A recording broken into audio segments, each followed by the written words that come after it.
Welcome back to my channel. I'm Black, I'm Bemba, and I'm proud. And a very big welcome to those of you who are just joining me for the very first time. I'm glad you made time to watch this video. Please like, share, and subscribe so that you don't miss the videos as they come. And I very much depend on your encouragement. Those likes, those shares, those subscriptions will keep me going, because I want to know that this idea is serving the intended purpose. Okay, today I'm excited because it's the very first episode where we get into the actual proverbs. So I'll say proverbs in Bemba, translate them, then interpret them so that you understand exactly what they mean at the end of the day.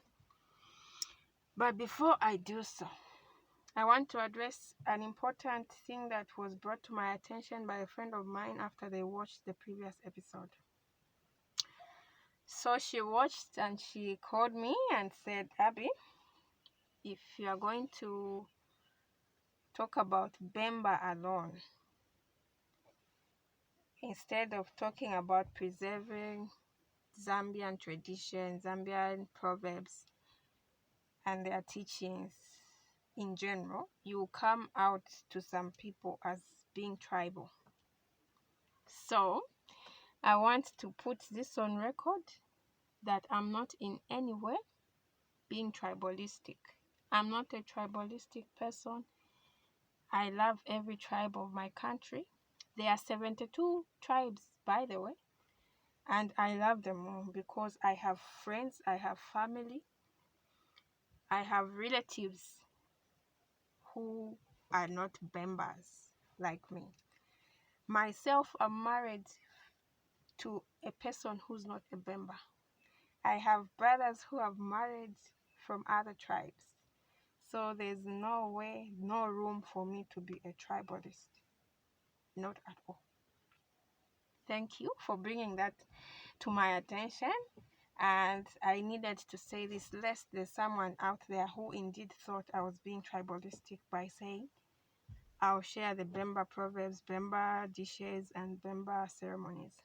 The only reason I said I'll talk about Bemba proverbs, ceremonies, and dishes is because I'm Bemba, and that has been my lifestyle. I've been Bemba from birth. I'll be Bemba to death. So I've lived my life as a Bemba. In as much as I would want to share about other tribes within Zambia, I may not be as knowledgeable as them because I haven't lived according to the way they live. I haven't even lived in a lot of different parts of my country, so I may just misinform people who watch this video if I tried. However, I found a way that we could maintain the One Zambia, One Nation spirit even as we share our proverbs, our traditional teachings. So in the future episodes, I will say Bemba proverbs, and my relatives, my friends who are not Bembas, if they have the same proverbs, will text me in their language how it is said and how it is interpreted. I hope that way we will maintain the spirit of oneness and we will preserve Zambian tradition as a whole together. Is that good enough? I hope it is good enough. It sounds good enough to me. Okay. I also want to say, because the idea is to share the proverbs, interpret them, and help someone who wasn't aware or who knew them but didn't understand them, use them correctly the day they decide to. I thought once in a while I'll pick proverbs randomly and say them, translate them, and give them the meaning.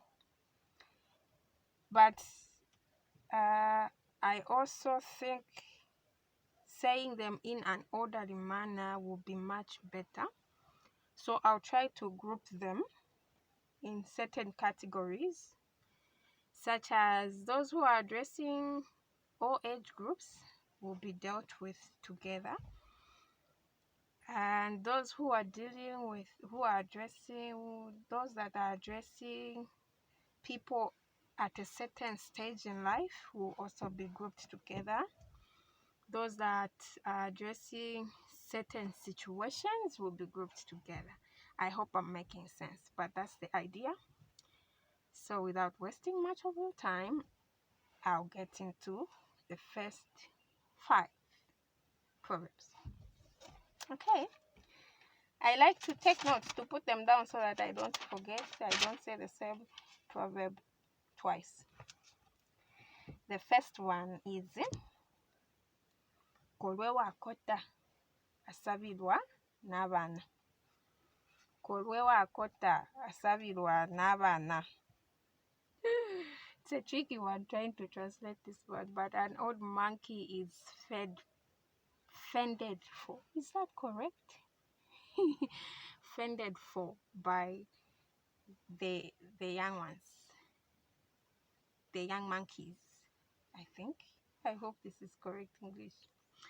Okay, but an old monkey is taken care of by the young monkeys. Okay, that's the translation, the direct translation. The interpretation is that old people are taken care of by young ones. Old people should be taken care of by young people. Okay, so this one is addressing both the old and the young. The old people are being told who should take care of them, and the young are being told who they should take care of. The next one is sankata nokwachiripo uwamu nove tekatirwa balwino. This one I will not even try to translate. My English will fail me. But what it means is that children can only enjoy and be free with their own mother, with their own parents, because another person's mother may not have the same patience, same love, same tolerance, because they are not their mother. So it's basically telling people that the tolerance, the patience, the love that you get from your parents should not be what you expect from other people's parents. They'll love you, they'll be patient with you, but it will be different with their kids. You should expect that. Okay, the third one is imiti kula empanga. Imiti kula empanga. This one I can translate in English. It is the young bushes today are the future forest.